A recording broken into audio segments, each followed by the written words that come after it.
Une entreprise dénommée Monsanto a voulu empoisonner l'agriculture haïtienne par une semence transgénique. Monsanto, cette entreprise américaine, est réputée pour ses actes d'empoisonnement. Elle avait fabriqué un défoliant dit agent orange utilisé par les Américains pendant la guerre du Vietnam et qui a empoisonné tant de soldats américains et de civils vietnamiens.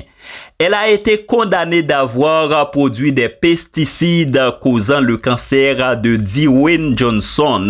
Ce dernier a expliqué avoir noté pour la première fois en 2014 des irritations sur sa peau dont il n'a pas à se débarrasser.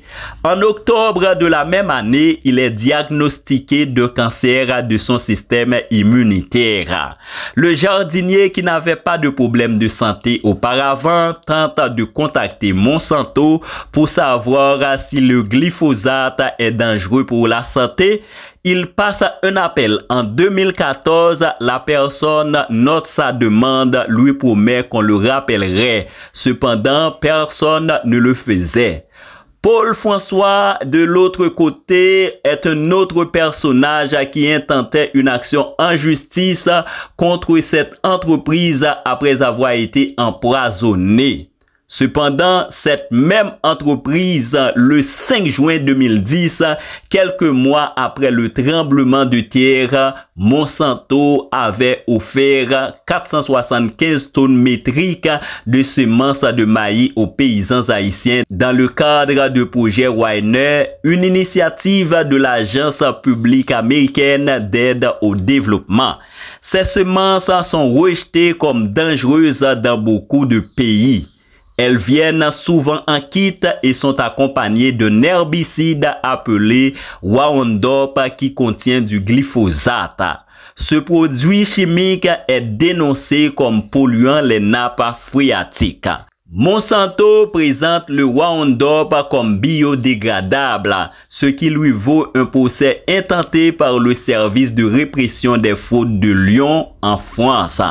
Alors que Monsanto commençait à distribuer ses semences OGM de maïs dans les régions de Gonaïves, Kinskov, Pétionville, Cabaret, Arcaillet, Croix-des-Bouquets, Mirbalais, le père spiritain Jean-Yves Urfier, un breton chimiste de formation qui a longtemps vécu en Haïti, a dénoncé sur Internet le don de 475 tonnes de semences OGM.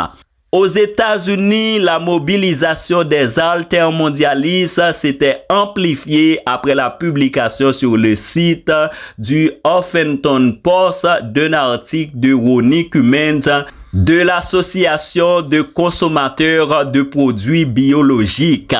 Il y dénonçait les pilules empoisonnées. De plus, entre 8 000 et 12 000 paysans soutenus par une vingtaine d'organisations locales et internationales manifestaient dans la commune de Hinchamp pour contester cette aide. Face à cette controverse, le ministre haïtien de l'Agriculture, Johannes Gay, avait nié avoir accepté des semences d'organismes génétiquement modifiés OGM.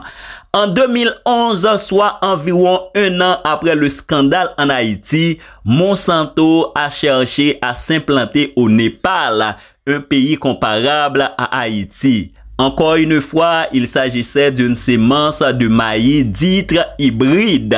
Cette initiative a suscité de vives polémiques. Des marches ont été aussi organisées pour protester contre cette implantation. L'histoire est triste. La meilleure, ce sera nous demain. Avançons pour une autre Haïti.